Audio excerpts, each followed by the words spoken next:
સોદપુણા ગામની સુરભી વિહાર સોસાયટીના 74 વર્ષીય વયોવૃદ્ધ ગોરધનભાઈ વરિયાની 32,74,000 રૂપિયા મૂલ્યની સોનાની લગડીની ચોરીનો ગુનો ઉકેલાયો. સુરત શહેર ક્રાઇમ બ્રાન્ચ પોલીસે હરિયાણાથી ગેંગના 5 વીડા સભ્યોની ધરપકડ કરી છે. પોલીસ સૂત્રોના જણાવ્યા મુજબ વૃદ્ધ ગોરધનભાઈએ બેંક લોકરમાંથી 100 ગ્રામની 3 અને 20.370 ગ્રામની 1 એમ કુલ 4 લગડી કાઢી. તેઓએ આ લગડી ભાગળ વિસ્તારમાં એક સોનીને વેચવા દિલ્હી રિક્ષામાં જઈ રહ્યા હતા.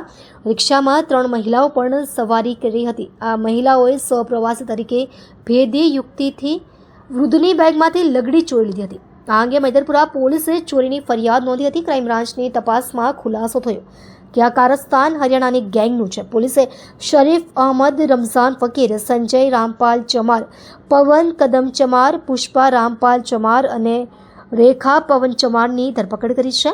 તેમની પાસેથી 3 મોબાઈલ ફોન જપ્ત કરાયા છે. લગડી લઈને ભાગી છૂટેલી ત્રીજી મહિલાની શોધ ચાલુ છે. આ ટ્રેન દ્વારા હરિયાણાથી અલગ અલગ શહેરોમાં જતી અને ફૂટપાથ પર પડાવ નાખતી. તેઓ બેંકો અને ફાઇનાન્સ કંપનીઓની બહાર લોકોને નિશાન બનાવીને રેકી કરતી, એટલે કે લોકોને ઠગતી.